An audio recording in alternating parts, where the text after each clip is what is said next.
Sir, कल पूर्णिया में दिशा की बैठक हुई जिसमें आप भी शामिल थे, तो उसमें किन अहम बातों पर तस्करा हुआ, सर आप साझा कर दें।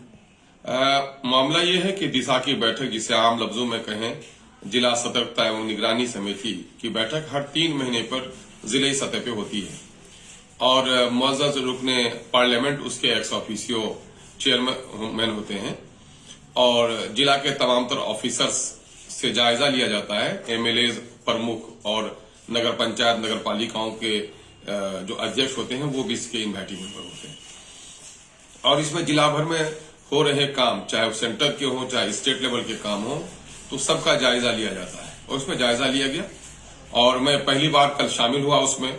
और मुझे देखकर बड़ी हैरत हुई कि पिछले मीटिंग की जो प्रोसीडिंग की कॉपी मेरे पास थी उसमें अमर बैसा के ताल्लुक से कोई तस्करा ही नहीं था गोया।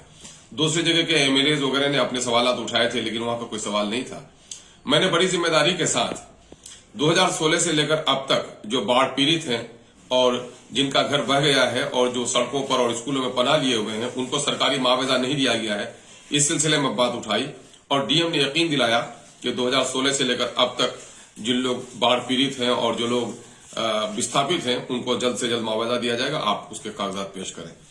आधार कार्ड के ताल्लुक से जो लोगों को परेशानी हो रही थी उसका तस्करा किया है और डीएम ने यकीन दहानी कराई है कि साहब हम अमोर बैसा में वहां पर पंचायतवार आधार काम का कैंपेन करवा देंगे, आधार के बनाने का कैंपेन करवा देंगे। साथ ही वहां पर कई अहम पुल हैं, जो खाड़ी का लटकता हुआ पुल है, रसैली का पुल है, उसके बारे में भी वो करवाई तो इसका काफी नोटिस लिया गया। मैंने कहा कि बरसात से पहले अगर शुरू न हुआ तो लोग सड़कों पर आने पर मजबूर होंगे, इंतजार करने पर मजबूर होंगे। साथ ही हॉस्पिटल और स्कूल का वो लिया गया। सुनकर आपको ताज्जुब होगा कि इस वक्त पूर्णिया की आबादी तकरीबन 35 लाख है और 233 डॉक्टर हैं वहां पर। अगर फिलहाल डॉक्टरों को तकसीम कर दें तो उस आबादी के एतबार से तो अमोर बैसा में हमारे लगभग 30 डॉक्टर होने चाहिए, लेकिन यहाँ 8-10 डॉक्टर हैं दोनों ब्लॉक मिलाकर और उनकी भी सही तौर पर हाजिरी नहीं रहती है। मैंने सख्ती से कहा है कि लोकतंत्र में जिसकी जितनी आबादी उसकी उतनी हिस्सेदारी। हमारी अमोर बैसा की आबादी 4.5 लाख 4.5 लाख की है, उस एतबार से हमारा 30 डॉक्टर होता है, उससे कम पर हम कोई समझौता करने के लिए तैयार नहीं है। और होना तो ये चाहिए कि ये इलाका पिछड़ा है, सड़कें कटी हुई हैं, नदियों पर पुल नहीं है, सैलाब जदगान है लोग, यहाँ पर बीमारों की तादाद ज्यादा है, पलायन सबसे ज्यादा है, महिलाएं बीमार हैं, बच्चे बीमार हैं। ऐसे वक्त में तो यहाँ अतिरिक्त डॉक्टरों को पदभार दिया जाना चाहिए और डॉक्टर नहीं है हमारे यहाँ।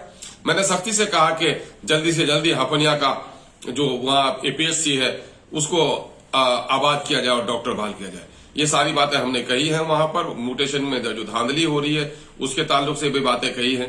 इन अहम तरीन और जो सड़कें वहां टूटी पड़ी है उनके तामीर के ताल्लुक से, ब्लॉक की हालत को बेहतर बनाने के ताल्लुक से बातें की है। अब बड़ा पॉजिटिव रिस्पॉन्स लिया है जिला पदाधिकारी ने मेरे सामने में हिदायत की है जल संसाधन विभाग के कार्यपालक अभियंता को कि वो आज से 9 तमाम तर कटे हुए मकामात का जायजा लें और जल्दी से जल्दी वहां का वो बनाएं। ये सारी बातें हम उम्मीद रखते हैं। पहली बार हमारी शमूलियत हुई थी। हम एमएलए की बड़ी जिम्मेदारी है कि ब्लॉक, डिस्ट्रिक्ट और स्टेट लेवल तक 3 इकाइयों में वो अपनी जिम्मेदारी अदा करें।